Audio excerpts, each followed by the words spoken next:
Hey, what's up guys? Matt Laidlaw here, coming to you from Laidlaw's Harley-Davidson, LA area's oldest, largest, and finest Harley-Davidson dealership. So I just got off the 2018 Softail Heritage, and so far for me personally, this has been my favorite of the brand new 2018 Softail platforms. I like the size, I like the rake in the front end, I love the power. The 4.5-inch travel shocks in the rear are awesome. I wouldn't trade them for anything. So my personal pick of the 8 2018 Softails, I think, is going to be the Heritage. I'll save my judgment until I've ridden them all, but so far I like this bike the best. I can appreciate the Fat Bob the best. The Fat Bob's, you know, if I wasn't 6'6", I'd probably go with the Fat Bob, but because I do longer distance riding, I get up on the freeway a lot, I don't do as much mountain, like curvy, twisty riding as I'd like to. If I did more of that and I wasn't as tall, I probably would pick the Fat Bob. But for my riding preferences and my size, my stature, the Heritage so far is my number one favorite bike of the brand new 2018 Softail so far.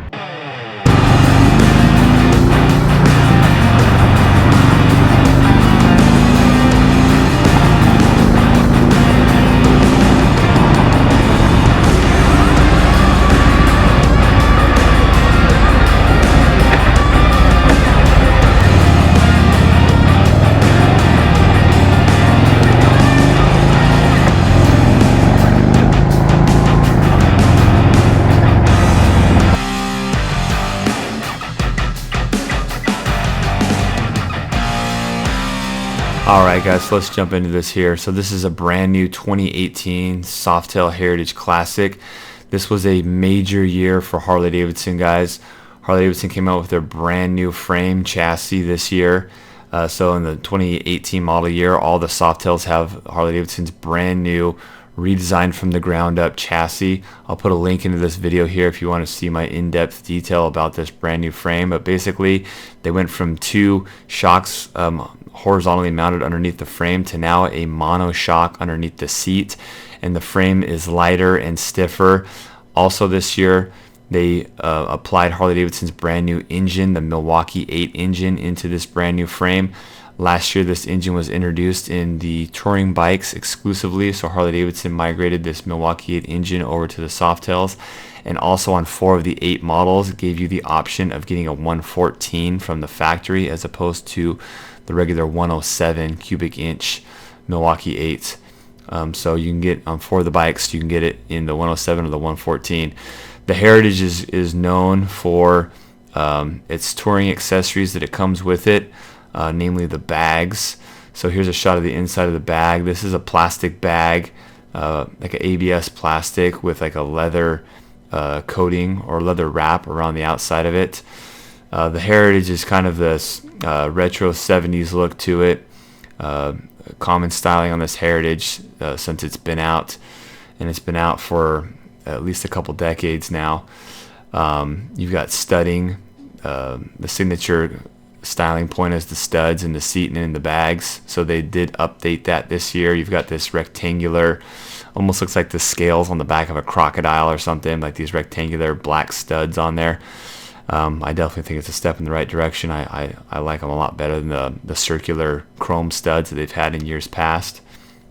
So the Heritage has full fenders. You've got your full lighting in the back, chrome trim around the backs of the fenders, as opposed to a lot of the bob style you see nowadays with the minimalist lighting and things on the front and rear fender. Here's a shot of the rear there. I believe these tires are, I believe it's a 150 millimeter rear tire there. So the bags are lockable, as I just demoed there, which is nice because in the past the Heritage Softail did not come with lockable bags. And the thing that's nice about these bags is they're definitely more rigid, so you don't have that saggy bag look that you used to get in the past. The Heritage has a lot of nice convenience touring features that comes with it from the factory that a lot of the other Softails don't. This bike's got cruise control standard. You can add cruise control to any of the other Softails, but this comes with it from the factory. That's about a $250 part. And here's a shot of the side there. You got the retro half moon floorboards there, single toe shifter. One of the things that they did from a styling standpoint this year on the Heritage is they used a lot more of the blacked out cosmetics. So you can see there the outer primary, the floorboard pans all blacked out, a lot of the black highlights on the engine, like the fins and the rocker box covers, a lot of the side covers like your cam timer cover and your transmission cover are all black. This is a USB port here. You can plug in a USB charging cable for like a phone or something like that. I think that's probably what this will be used most for. And that charging will work if the ignition is on, or if the accessory mode is on. It won't work if the ignition is off. Here's a shot of you have a single disc brake in the front here. It's a 4-piston caliper here. It comes with ABS standard. The way you can tell if a bike has ABS is it has that black ring there on the axle hub there. That's a sensor. It's a wheel speed sensor. That's kind of a dead giveaway if a bike has ABS. Another cool thing about the Heritage is it comes with the auxiliary lighting. All the Softails, a big upgrade that they've all received this year is they all have LED lighting on them, but the Heritage has those 2 auxiliary lights as well. So you got a lot of money wrapped up in the lighting there, guys. So that's a huge benefit to get those lights from the factory and not have to incur the cost of purchasing those lights after the fact. I mean, you're probably spending $500 minimum to get those lights if you want those 2 external lights there. The other bike that comes with those lights is the Deluxe, but the Deluxe is a solo saddle. You have a little bit taller rise in the handlebars. That's to kind of give you more of an upright ergonomics in the saddle, which is more conducive to long riding comfort. And you've got kind of what they call the cat's eye center console on the bike. This here is a decorative cap on the left that used to be where the gas gauge was. The gas gauge has all gone digital now. So here's a shot of your cruise control button there. And on the right there, that's to turn your passing lamps on. The switches on the right are all pretty much the same as on all the other Softails. But you can see here the little light on the dash that's orange. It's shaped like a tack that lets you know that the cruise control is on or off. And you'll click the little button down to set it. When the cruise control is set, that light will turn green. Here I am cycling through the digital display. There's your odometer, your trip A, you have a trip B. Hold it down to zero out your trip. And then you have a remainder how many miles you have before you run out of gas. Here's your fuel here. You have 5-gallon gas tank on this bike. Harley-Davidson's run on premium fuel. In California, that's a 91 octane rating. As you go up in altitude, though, the octane rating will go down. So, yeah, once again, there's your auxiliary lighting switch there. This color is the iron red denim. I'm a huge fan of this color. These are considered the black LED daymakers. This is a brand new style of daymaker this year, guys. Here I am, just kind of demoing the lights, turning on and off there. Real slick lighting. I'm real happy with the lighting and the design of everything. The design really kind of contributes to the style and kind of goes well with it. So you can see the blacked out cosmetics on the bike, the air cleaner, the rocker box covers, center console all blacked out. That's kind of a big step away from what Harley-Davidson has traditionally done on the Heritage. Traditionally, they've always had the Heritage all chromed out. So I like the cosmetics better this year. You see the bars are all blacked as well. I know some people, don't like the blacked out. They like the chrome better. Typically, I feel like the guys that, maybe like the baby boomer generation, some of those guys seem to like the chrome a little bit better. I feel like the up and coming like Gen Xers and millennials like the black a little bit better. Here's a shot of the keys. All the Softails this year come with the security fob, which is a proximity sensor here. You don't press a button.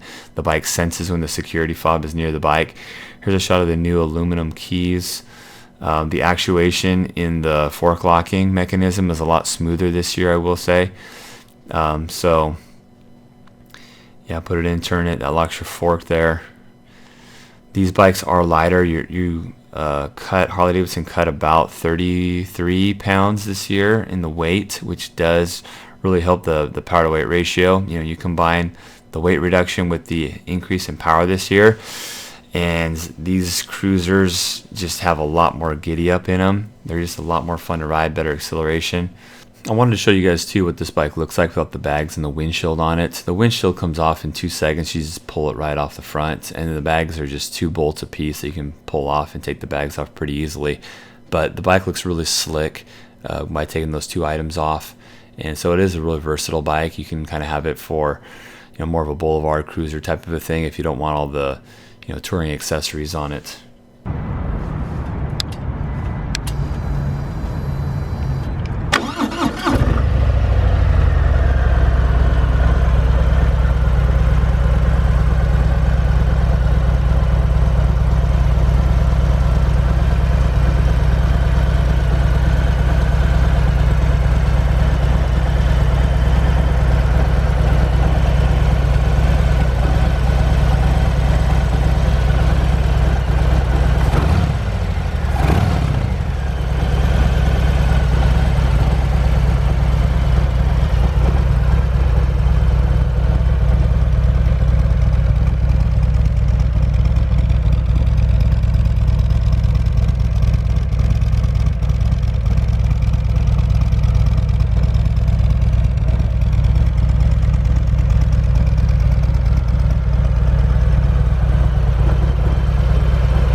One thing that Harley-Davidson did take off this year was the passenger backrest.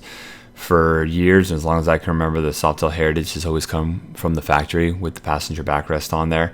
It wasn't a detachable one unless you bought the hardware kit upgrade.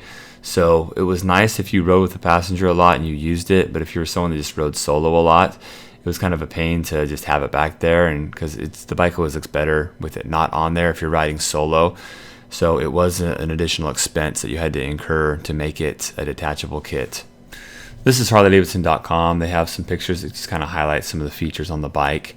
The passenger seat on this bike is by far the most comfortable of all 8 Softails this year, which is to be expected with Harley-Davidson's Softail that they geared towards touring.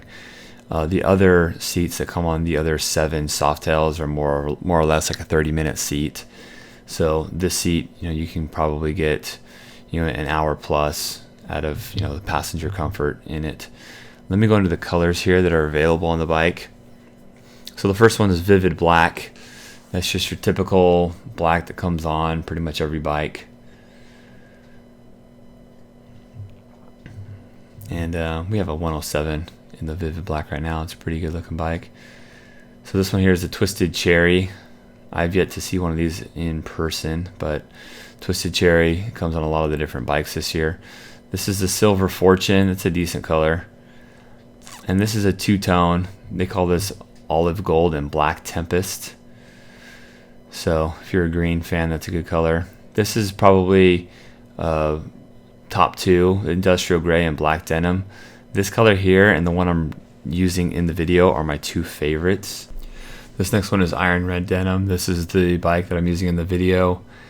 Yeah, the 2 denim colors are my favorites. And this is the 115-year anniversary bike. So this is a bike that has a serial number on it. They're making a very limited quantity of these bikes this year.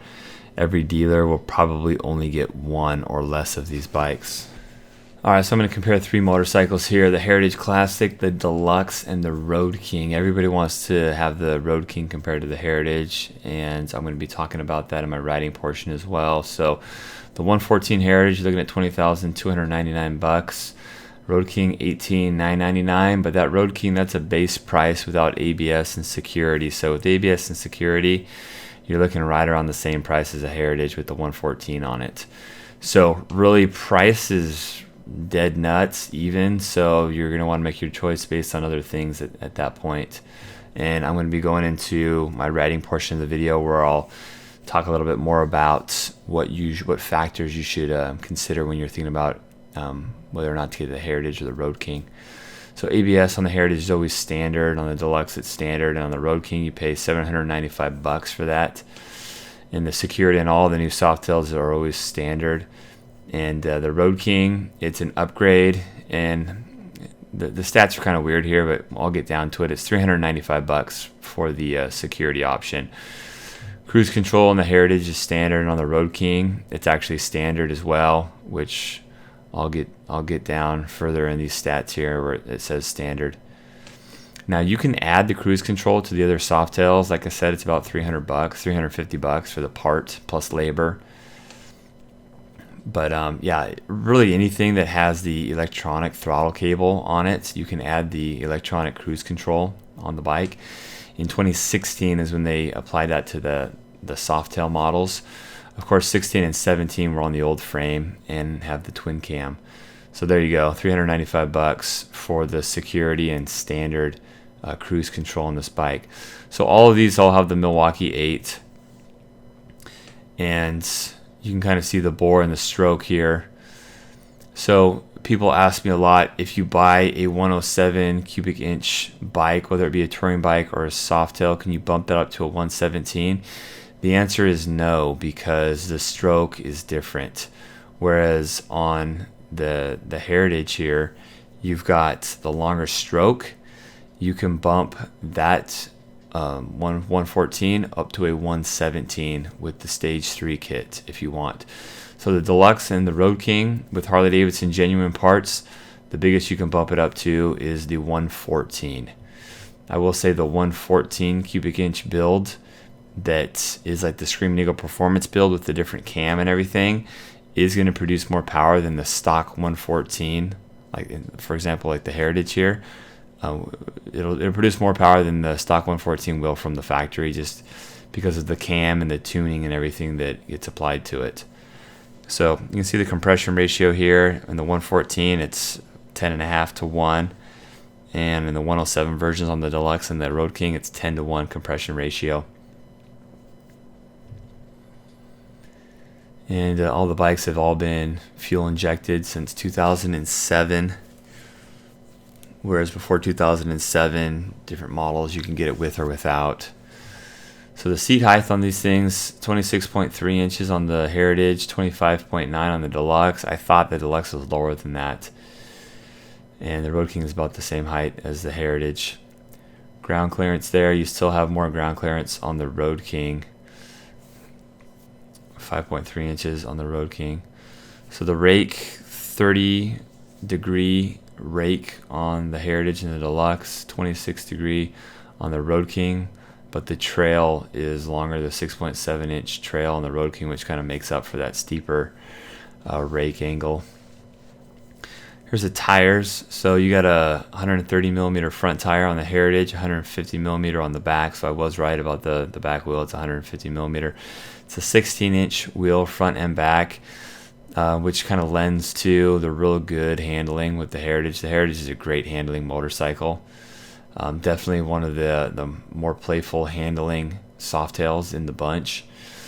And the Road King, 130 millimeters, so same dimensions in the front wheel, with the exception of a bigger 17-inch wheel in the front and a 180 millimeter in the rear. Fuel, that's definitely a factor. You got a 6-gallon fuel tank on the Road King and a 5-gallon fuel tank in the Heritage and the Deluxe there.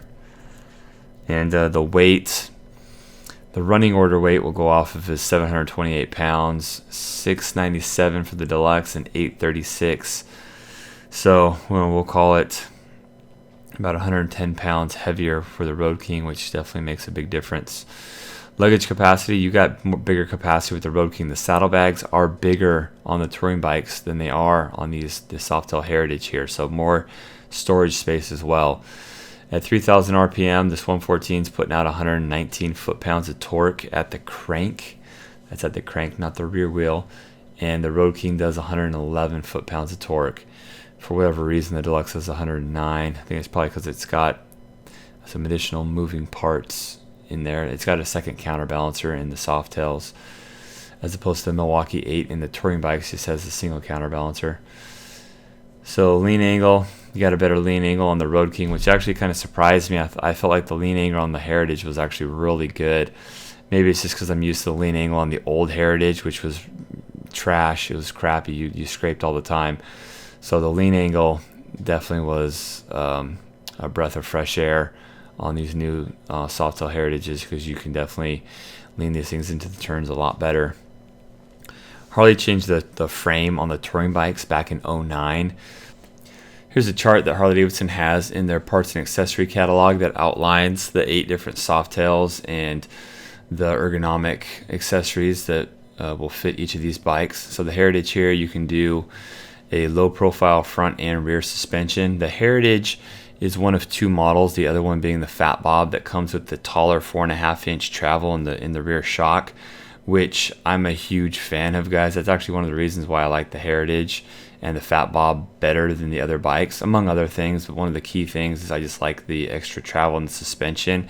It just really improves the ride quality a lot. But you can lower the bike if it's too tall for you. You can lower the front and rear suspension, and you can get like a reach seat as well. The bike also has a tall boy seat if you're a little bit taller. So another thing that I really love about these new Softails is just your options and available accessories that you can clip onto the back of these bikes. So this is the Holdfast 2-Up Tour Pack mounting rack. So this enables you to mount a tour pack on the back of your Softail, and this goes really well with the Heritage. And this is the one that you can ride with a passenger on the back, and this tour pack will double as a backrest for your passenger. There's another rack that will go right above the fender where the passenger would sit otherwise. Here's a shot of that rack here. And so if you're riding solo, you can have the tour pack closer to the rider, right over the fender, and the rider, you can actually lean back on the tour pack as a rider. So, if I were to buy the bike, I'd probably go with the 2-Up one that accommodates two people. I just think it looks a little bit better. So here's the tour pack right here that matches the Heritage styling. So it's got those studs there, those are rectangular shaped black studs. So yeah, this is cool. If you want to go on like an overnighter, you need additional storage space, grab the tour pack and you got additional space. Here's, if you're not going to go the tour pack route, you can do the backrest and a luggage rack combination if you want to have both of those on there. So I get a lot of questions about people saying I'm tall or I'm short. I want something that will help me fit the bike better. So this is a Reach Solo seat. So if you're a little bit on the shorter side, I would recommend one of these Reach seats. It pushes you closer to the tank. It gives your legs a more straight down trajectory down at the ground, so you will become more flat-footed, or hopefully get on the balls of your feet at a minimum. So here's a tall boy seat. If you're 6'1", 6'2", 6'3 plus like myself, this is a great seat to kind of push you back further away from the tank and stretch your legs and arms back a little bit more. So tall boy seat if you're 6'1", 6'2 plus, somewhere around there. A lot of times dealerships too will have demo seats. So a lot of times you can put the seat on your bike and sit in it before you buy it to make sure it fits you good. The Sundowner seat that I just circled there, that's more of a comfort-oriented bike. There's the Solo, and there's also the 2-Up seat here. It has a more generous padding, so more of a long-haul seat, a little bit puffier. This right here is the hammock seat. The hammock seat is like the granddaddy of all comfortable seats there. If you're looking for Harley-Davidson's best of the best in the way of comfort, this is the seat right here. I've ridden several hundred miles, if not thousands of miles on the hammock seats. I've never owned one, but I've used one quite a few times, and the hammock seat is very, very comfortable. I want to show you guys this real quick. This is the cruise control kit. So this is the kit that comes standard equipment on the Heritage, but the other Softails, you can install this on there and get cruise control on your bikes. I'm showing this because I get asked this question all the time. It's $250. Anything that comes from the factory with throttle by wire, you can install this, so electronic throttle cable. But this is OEM on the Heritage. But let's say you buy a Deluxe or whatever, lowrider, Fat Boy, you can put that on there.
So I'm going to start this review off with my thoughts on this bike on the freeway.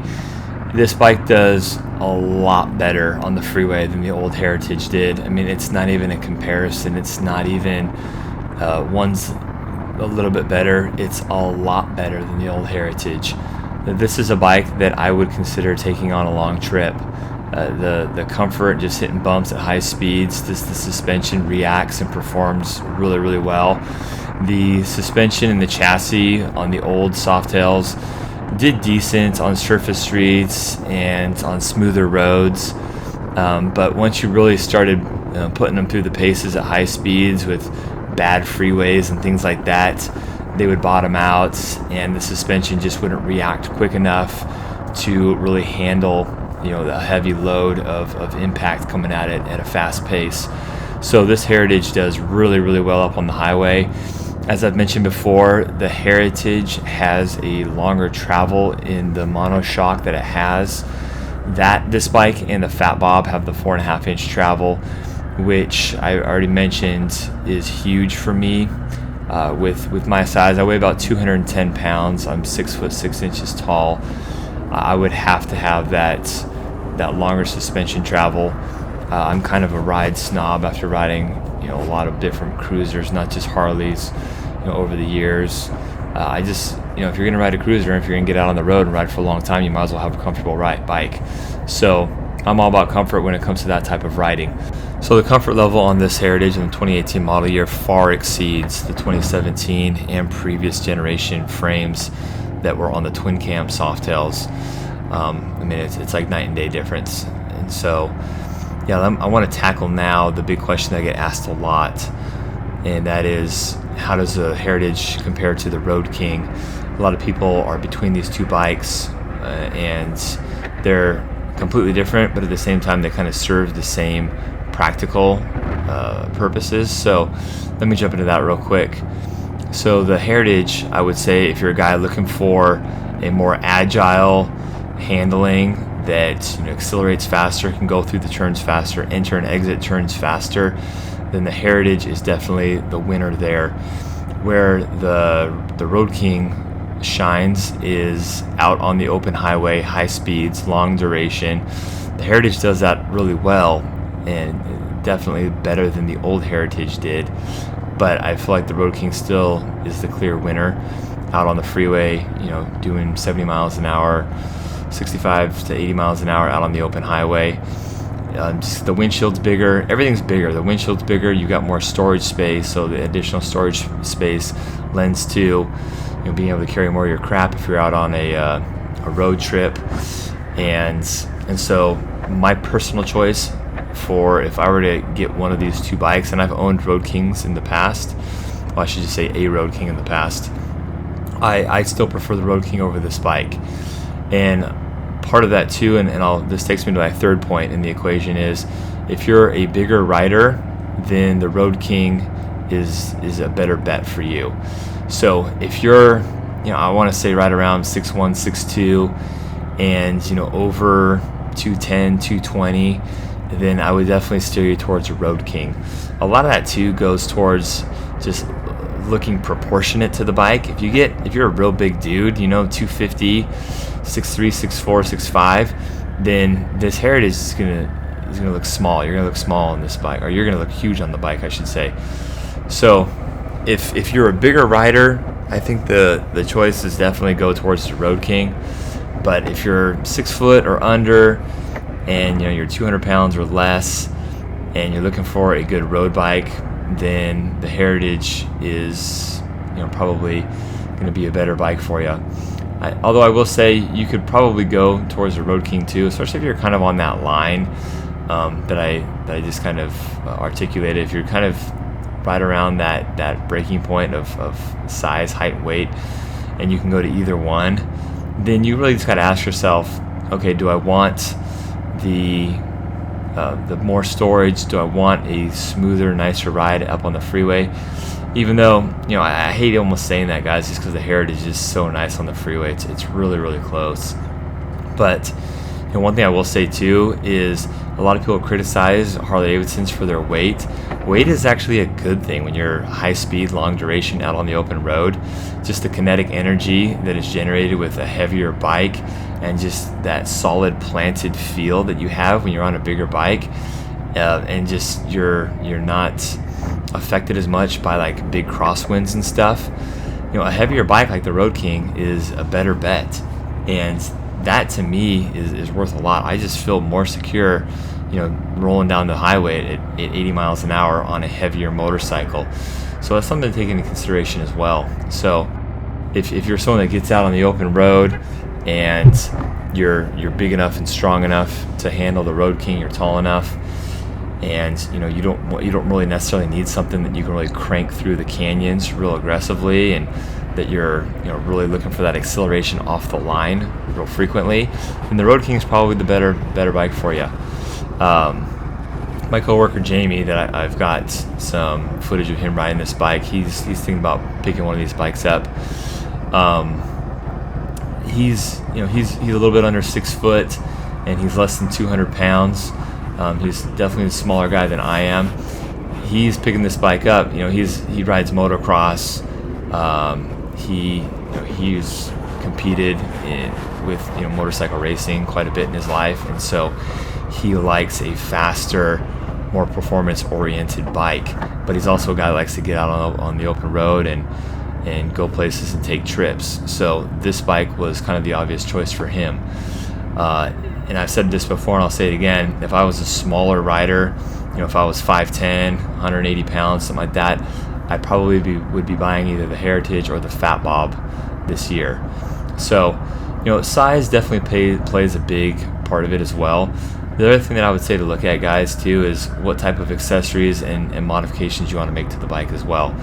So, I've already shown you that you can put backrests and tour packs on both of these bikes, but the touring bikes, they do have, just because the fitment and how long that frame has been in the market, there are more parts and options for the touring platform than there are for the Softail platform at this point in time. That may change. So you got to look at available stuff. If you plan on doing aftermarket stuff or genuine Harley stuff, look through the catalog and see what's available for these two bikes. A big benefit to the Milwaukee 8 as well this year is it runs a lot cooler. Just a second ago when I had the bike stopped, I was kind of using my hands to feel the heat that was being generated off of the engine surface, and they run a lot cooler than the old twin cam did, so a lot less heat radiating up on you off of the engine, which is really nice on those hot summer days when you're stuck at a red light or something like that. So you got that as well. Vibration on these Softails is very, very minimal. One of the things that Harley-Davidsons have kind of come to be known for is their vibration, especially at an idle. Once you get up to speed, it smooths right out, but these bikes don't even have the idle vibration. In the Softails, they use 2 counterbalancers as opposed to the touring bikes that use 1 single counterbalancer. And the touring bikes, Harley-Davidson left a certain degree of the vibration still there, but on the Softails, all of the primary shaking has been 100% eliminated on these bikes. The windshield is kind of cool now. The lower half of the windshield is blacked out. I will say that I prefer a fairing to a windshield. Windshields are just very old school, which can be okay, but I like the aesthetics of a fairing on a street glide. So if I'm gonna have a bike that has some type of wind deflection in the front, I do prefer the fairing a little bit more from a cosmetic standpoint. Not to mention you have a radio and phone and music functionality on a fairing model bike. I will say that the versatility of a windshield is really nice. Your ability to take it on and off real easily is definitely a good thing. The clutch was very smooth in this motorcycle, very low pull effort. I found that my hand was just fine. My left hand pulling the clutch in and out frequently. It was totally fine. So I wanted to take a second and comment on the difference between the 107 and the 114. So from a real world power usage and noticeability standpoint, they are very, very close, guys. It would be hard for me to really feel a big difference if I didn't know which one I was on and I was just riding one of them. I had to determine if it was the 107 or the 114. I could probably do it, but that's just because I'm so sensitive to the power on these bikes. I ride them every day, and so I know exactly kind of what I'm looking for. But for anybody else, it would be very hard for you to tell the difference. Really, the only way you're going to be able to tell, any type of difference is when you're at a higher RPM or a higher speed, actually, I should say, out on the freeway, especially if you're going like up a hill and trying to pass like a truck or something like that, and you're riding like 2 up, that 114 will help you out. But if you're more just around town surface street guy with the occasional freeway trip, then the 107 still runs really, really strong. I mean, we're talking about a difference of about 10 foot-pounds of torque, and I want to say it's like 5 or 6 horsepower difference. So not a huge, even from a statistical standpoint, not a huge difference. It is only $1,300 to upgrade to the 114. So me personally, I would probably just spend the extra money and get the bigger engine. If you are a guy that really wants the max performance out of your bike, and maybe you're the guy that wants to upgrade this to a 117, well then the 114 definitely is the way for you to go. But maybe you want to save $20-25 a month on your payment, and you're not someone that rides real aggressively, that wants that extra pulling power out on the freeway, then it's really not a big deal, because the 107 is not underpowered at all. The 107 Milwaukee 8, it pulls really good on this bike. I rode the Slim the other day, and I rode the 107 version of the Breakout, and those bikes both haul ass. They're really good, especially comparatively speaking to some of the Softails that Harley-Davidson's had in the past. And even the 103 wasn't underpowered. The twin cam 103, I didn't feel like that engine was underpowered either. But this 107 really is that much better. So now let me talk for just a minute about the things that I didn't particularly care for on this bike. For one, I've never liked the styling of the Heritage, and it's mostly just the studs and the bags and on the seat. And the styling, with the exception of the studs this year, I absolutely love it. I just don't like the studs on the seat and on the saddlebags. If I had a choice, I would just completely remove those. I get why Harley keeps them on. They're part of the bike and the history of the motorcycle, but they're not for me. Second thing is the saddlebags. I like the fact that they're lockable now, and they're a hard, more of a rigid bag now. But I don't really like the button on the top, and just kind of the way that the mechanics work of opening the bike. I feel like it's kind of the way that some of the Japanese saddlebags work on the Japanese bikes, and so I wish they didn't do like that button up there. I wish it was like on the side or something. And then the third thing is I just wish the bike was a little bit bigger, and that's 100% just because of my size, and that's not necessarily something bad. The wheelbase, I believe, without looking it up, was longer on the old Softails. Of course, with the shorter wheelbase, these bikes handle a lot better. And that's one of many things that makes these bikes handle a lot better than the old Softails. But that would be the third thing. But anyways, that's about it, guys. If you have any questions, as always, leave them in the comments below. I try to get back to everybody. I just wanted to say, too, I appreciate everybody for following me on YouTube and allowing me to spread information about Harley-Davidson. I get a lot of calls and comments and emails and stuff. People from around the world thanking me for helping them get the info they needed to make a decision on a Harley-Davidson purchase. So I appreciate that. If you are in Southern California and you're looking for a new bike, you know where to find me. Please hit me up, and I'd love to work with you on getting you a new Harley. And if I was able to help you out on this video at all, please like the video, give me a thumbs up on YouTube, and we'll see you next time, guys. If you haven't already, subscribe as well so you can see all my content in the future. Thanks, bye-bye.